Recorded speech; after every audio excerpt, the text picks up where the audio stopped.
Әйелдің ер алдындағы 8 міндеті. Шариғат қасиетті Құран мен сүннетке сүйене отырып, әйелдің күйеу алдындағы бірқатар міндетін айқындаған. Бұл міндеттер ерлер тарапынан емес, Алла тағаланың шариғатымен белгіленген. Біріншісі, әйелдің күйеуіне мойынсынуы. Исламда отбасындағы ердің басшылығы жауапкершілік пен міндеттер ретінде қарастырылады. Алайда, кейбіреулер айтып жүргендей, отағасы болу, отбасының қалған бөлігіне зұлымдық жасау және мен айтқандай болады деген түрдегі абсолютті билеу құқығын білдірмейді. Керісінше, ер азамат отағасы ретінде отбасының толыққанды бақытты, бейбіт өмір сүруіне жауапты. Отбасы ер адам басқаратын шағын қауым. Демек, отбасының бақытты болу шартының бірі еріне бағыну. Кейбір еркектер мұны абсолютті басқару құқығы деп түсініп, өзіне тиісті шариғи құқықтарды асыра қолданып, мен қалағандай болады деп, шариғат ережелерін өзінше түсіндіріп, әйеліне зұлымдық жасауға дейін барады.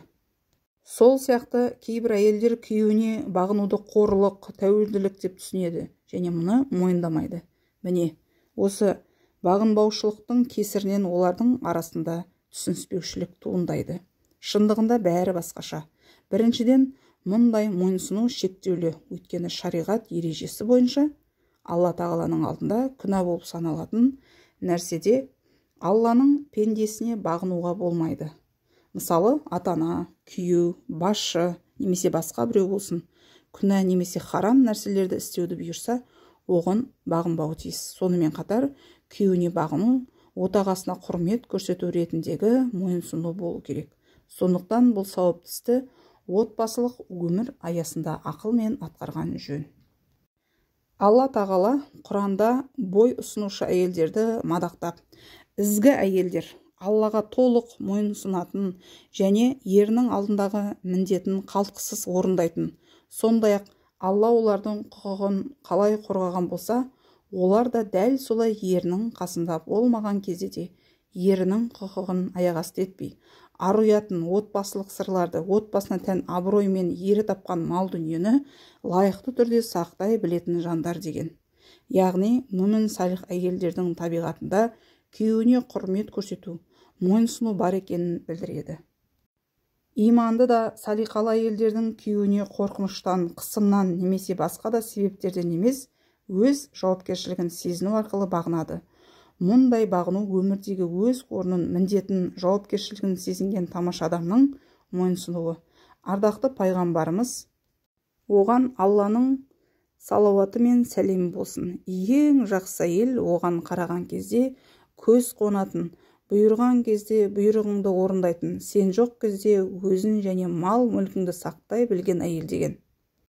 Алла елшісі тағы бір хадисінде былай деген: егер әйел 5 уақыт намазын оқыса, 1 айлық оразасын ұстаса және абыройын сақтап күйеуіне бағынса, оған жұмақтың қалаған есігінен кір делінеді.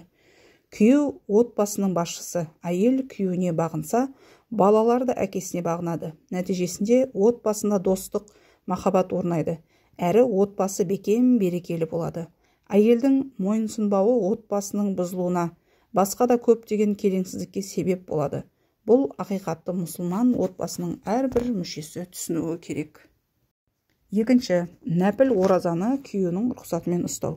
Әйелдің күйеу алдындағы мұндай міндеті Алла елшісінің хадисінен алынған. Пайғамбарымыз былай деген: күйеуі жанында болған әйелдің рұқсатсыз ораза ұстауына және оның рұқсатынсыз бөгде адамды үйіне кіргізуіне болмайды.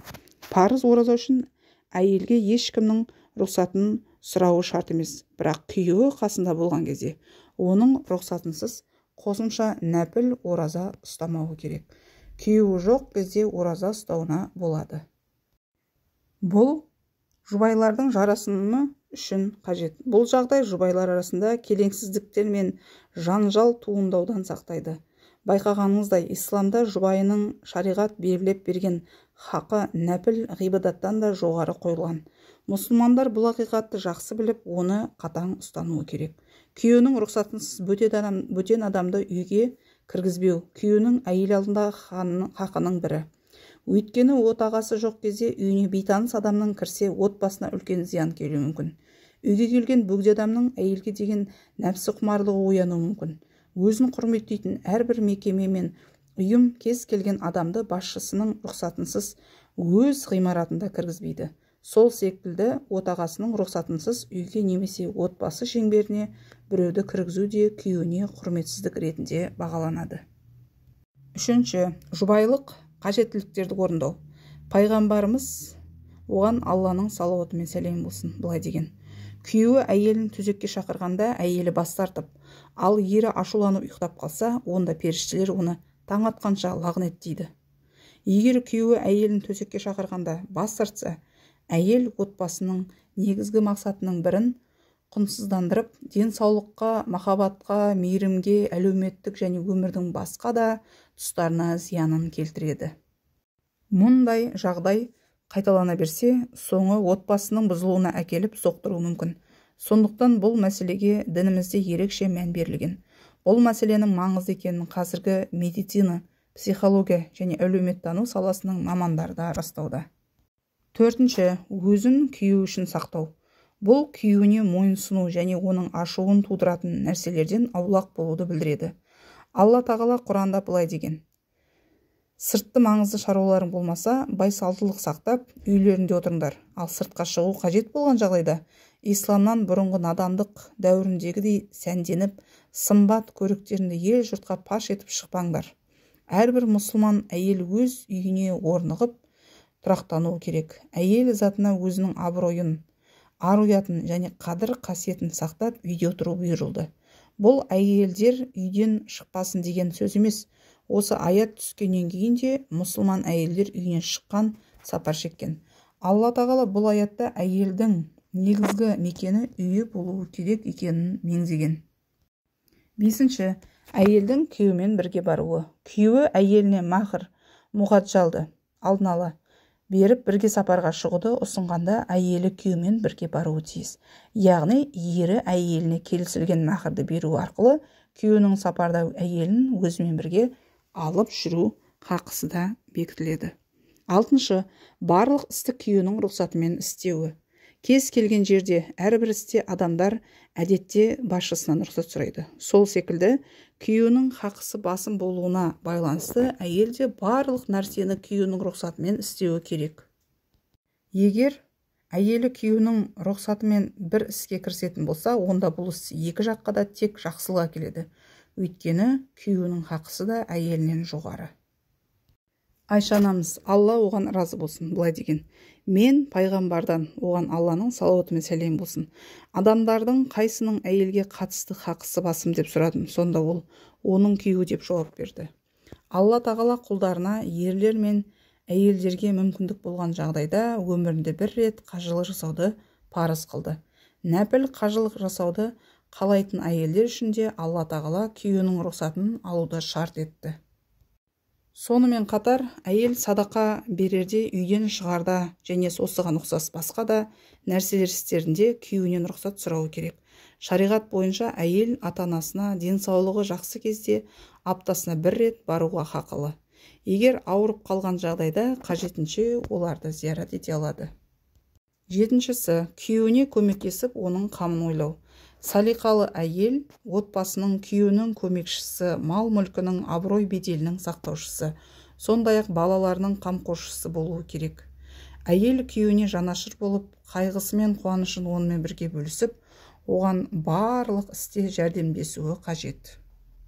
Пайғамбарымыздың, оған Алланың салауаты мен сәлем болсын, қызы Фатима, Алла оған разы болсын, үй шаруасымен өзі айналысқан. Хадистерде Фатима анамыздың ауланы сыпырып, киімін шаң басқаны, су таситын шанаштың жібінен мойнында із қалғаны, бүкіл тұла бойы түтінге қаныққаны, ұнды қол диірменмен тартқанынан қолдары жауырмен жабылған айтылған. Осы хадистерді дәлел ретінде қабылдаған кейбір ғұламалар үй шаруасымен айналысу әйелге уәжіп екенін алға тартқан. Ханави мазғабының кейбір ғұламалары күйеуіме күтім жасау әйелдер үшін уәжіп екенін атап өткен.